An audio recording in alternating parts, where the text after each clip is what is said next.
Hi guys, നമുക്ക് ചുറ്റും കുറേ വയലൻസ് വാർത്തകൾ നമ്മൾ കേൾക്കുന്നുണ്ട്. മാർക്കോ എന്ന സിനിമയാണ് അതിന് റീസൺ. നെക്സ്റ്റ് എന്താ? മോഷണ വാർത്തകൾ കേൾക്കാൻ തുടങ്ങിയ കായംകുളം കൊച്ചുണ്ണിയും ധൂം എന്നീ സിനിമകളാണോ റീസൺ?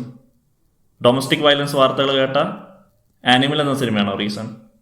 അതുമല്ല, ഗോൾഡ് സ്മഗ്ലിംഗ് വാർത്തകൾ കേട്ട സാഗർ ഏലിയാസ് ജാക്കി എന്ന സിനിമയാണോ റീസൺ? അങ്ങനെ നോക്കുവാണെങ്കിൽ ഈ സിനിമകളിൽ ഇനി തെറ്റുകളൊന്നും കാണിക്കാനേ പറ്റത്തില്ലല്ലോ. ഞാനോ നിങ്ങളോ ഈ സിനിമ കണ്ടിട്ട് തെറ്റുകളൊന്നും ചെയ്യുന്നില്ലല്ലോ. എന്തുകൊണ്ടാ?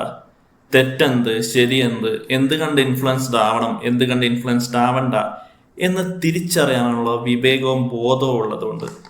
അതില്ലാത്ത ഏതൊരുത്തൻ എന്തൊക്കെയോ കാണിച്ചെന്ന് വെച്ച് സിനിമേനെ കുറ്റം പറയരുത്. Each individual must be held accountable for his actions, not cinema. Thinking otherwise is a regressive mindset. ഞാനൊരു എക്സാമ്പിൾ പറയാം. ആ സിനിമയിൽ അങ്ങനെയൊക്കെ കാണിച്ചതുകൊണ്ടല്ലേ അവൻ ഇങ്ങനെയൊക്കെ ചെയ്യാൻ തോന്നിയത് എന്ന് പറയുന്നത്. അവളിങ്ങനെയൊക്കെ കാണിച്ചു നടക്കണോണ്ടല്ലേ അവൻ ഇതൊക്കെ ചെയ്യാൻ തോന്നിയത് എന്ന് പറയുന്നതിന് സമാനമാണ്. While one is victim blaming, the other is film blaming. It is a filmmaker's freedom to dress his film any way he pleases. അതെ, നിങ്ങൾ സിനിമ ഇഷ്ടമുള്ള രീതിയിൽ ഡ്രസ്സൊക്കെ ചെയ്തോ, എടുത്തോ, പക്ഷേ തെറ്റുകളൊക്കെ ഗ്ലോറിഫൈ ചെയ്യാണ്ടിരുന്നാൽ മതി എന്നാണോ? ഞാൻ 2 സിനിമകൾ എക്സാമ്പിളാക്കി പറയാം. ധൂം, സാഗർ ഏലിയാസ് ജാക്കി.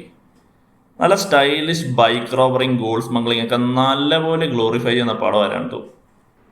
അതൊന്നും ആർക്കും കുഴപ്പമില്ലേ? അതോ ഫിലിം ക്രിറ്റിക്സ് ബി ലൈക്ക്, അതെ ഞങ്ങളൊരു ലിസ്റ്റ് ഓഫ് തെറ്റുകൾ തരാം, ആ തെറ്റുകൾ മാത്രം ഗ്ലോറിഫൈ ചെയ്യാണ്ടിരുന്നാൽ മതി, ബാക്കിയൊക്കെ ഗ്ലോറിഫൈ ചെയ്താൽ കുഴപ്പമില്ല എന്നാണോ? ഒന്ന് ആലോചിച്ച് നോക്കിയേ. സാഗർ ഏലിയാസ് ജാക്കിയിലെ വയലൻസ് ആൻഡ് സ്മഗ്ലിംഗ് സീൻസ് ഒക്കെ ഒരു BGM ഒരു സ്ലോ മോഷനോ ഇട്ട് ഗ്ലോറിഫൈ ചെയ്യാണ്ട് നല്ല പ്ലെയിൻ ആയിട്ട് എടുത്തു വെച്ചിരുന്നെങ്കിലോ സാഗർ ഏലിയാസ് ജാക്കി ഒരു അടൂർ ഗോപാലകൃഷ്ണൻ പടം ആയി മാറിയാനെ.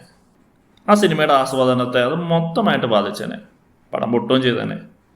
അപ്പോൾ ഒരു ഫിലിം മേക്കറുടെ ക്രിയേഷനെ ചില ആൾക്കാരുടെ ബോധമില്ലായ്മ കാരണം റെസ്ട്രിക്ഷൻസ് ഏൽപ്പിക്കുന്നത് ശരിയാണോ?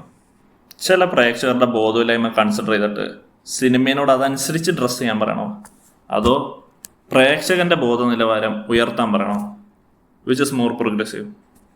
ആലോചിക്കാം.